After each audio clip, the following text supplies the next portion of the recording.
कि पृथ्वी के प्रमुख प्रमंडल का मतलब हो गया कि पृथ्वी की चारों पट्टी है ना, पृथ्वी के चारों पट्टी जो भी चीज पाए जाते हैं वो उसको हम क्या बोलते हैं? परिमंडल बोलते हैं। जैसे हम बता रहे हैं भूमंडल, यानी पृथ्वी के जो भूभाग होता है, स्थल भाग होता है, उसको हम क्या बोलते हैं? भूमंडल। और फिर मान लेते जो जल वाला भाग होता है उसको हम जलमंडल बोलते हैं। और वायु यानी पृथ्वी के चारों पट्टी जो वायु पाया जाता है उसको या गैस भी बोल सकते हैं, उसको वायुमंडल बोलते हैं। जयमंडल यानी पृथ्वी पर समस्त जीव, पेड़ पौधे, जंतु वगैरह वगैरह जितना भी है उसको हम क्या बोलेंगे? जयमंडल।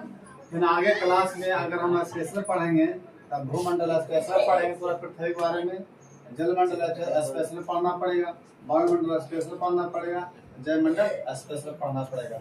लेकिन जो हम अभी पढ़ा रहे हैं क्लास 6 का ज्योग्राफी है, क्लास 6 का ज्योग्राफी है ना, भूगोल चल रहा है।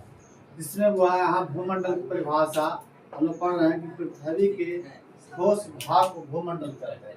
यानी ठोस भाग का मतलब हो गया जिसको हम दाबने से यानी हार्डनेस जिसमें होता है, जिसे मानते हैं जैसे मार्कर है, मार्कर को दाबेंगे तो लोहा दबता नहीं है, फिर एक प्रकार क्या हो गया? ठोस हो गया है ना।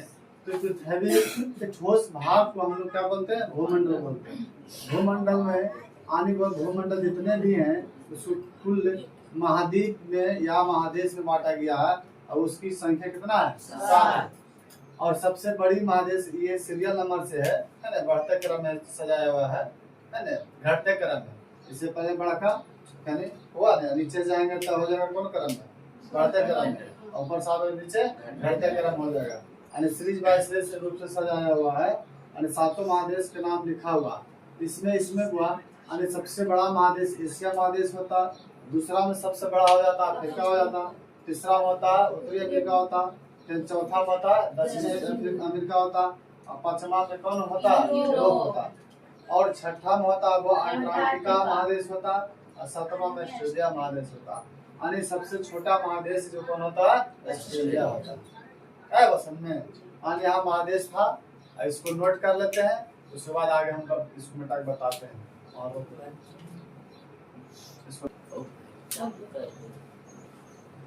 वर्ल्ड का मैप है ना, इसे मान लेते 7 महादेश है। 7 महादेश में देखिए यूरोप, एशिया, यूरोप, अफ्रीका, उत्तरी अमेरिका, दक्षिणी अमेरिका, अंटार्कटिका और ऑस्ट्रेलिया, 7 महादेश इसमें है ना। और 7 महादेश इसमें देखना है कर्क रेखा, मकर रेखा, विषुवत रेखा, सारे तीनों रेखा। इसी पता चलेगा कि कौन सा उत्तरी गोलार्ध में, कौन सा दक्षिणी गोलार्ध में। बस में तो यहाँ ध्यान देंगे बुआ कि यानी मान लेते हैं कि जो विषुवत रेखा जिसे हम पढ़ाए थे अक्षांश और दशांतर पढ़ाए थे ना, तो अक्षांश और दशांतर जब पढ़ाए थे उसमें बताए थे कि उत्तरी वाला भाग को हम क्या बोले? उत्तरी गोलार्ध बोलेंगे, नीचे वाला क्या बोलेंगे? दक्षिणी गोलार्ध। और इसी को वो हम इस प्रकार से अगर हम काटते हैं, इसे हम काटते हैं इस प्रकार से काटते हैं, इसको हम कुछ बोलते थे? देशांतर बोलते थे देशांतर। तो देशांतर और अक्षांश से हमें पता चलेगा कि कौन सा महादेश किधर है ना। तो तीनों जो रेखा है वो तीनों रेखा मकर रेखा, विषुवत रेखा और कर्क रेखा, तो इसी भी 23.5 डिग्री है।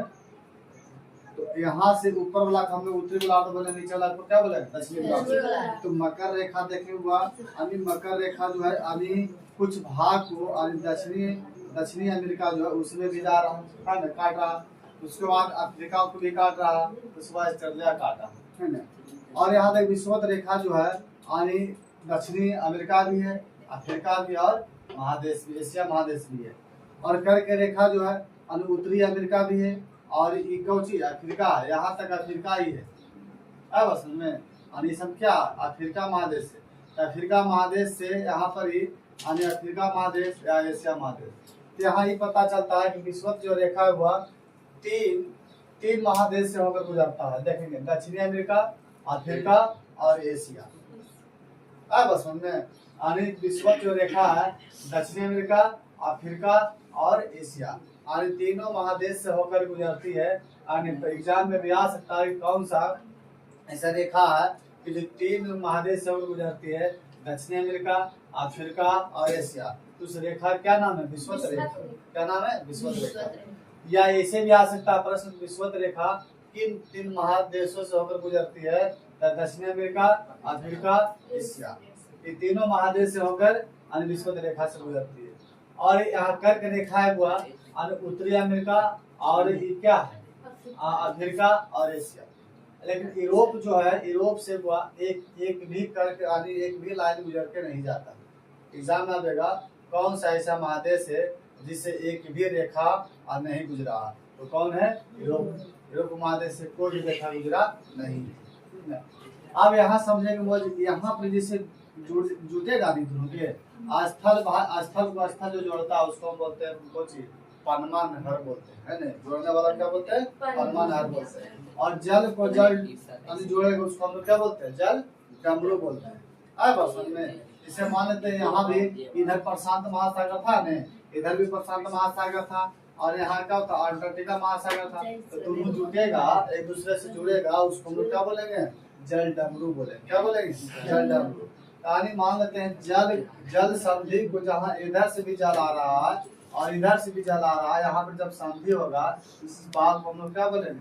जल डमरू बोले। क्या बोलेंगे? जल डमरू। और यहाँ हुआ माने स्थल, ये देखो स्थल है क्योंकि उत्तरी अमेरिका है और ये दक्षिणी अमेरिका। यहाँ ये दोनों स्थल क्या जोड़ते हैं, ये जोड़ने वाला भाग को हम लोग बोलते हैं पनमा बोलते हैं। क्या बोलते हैं? पनमा।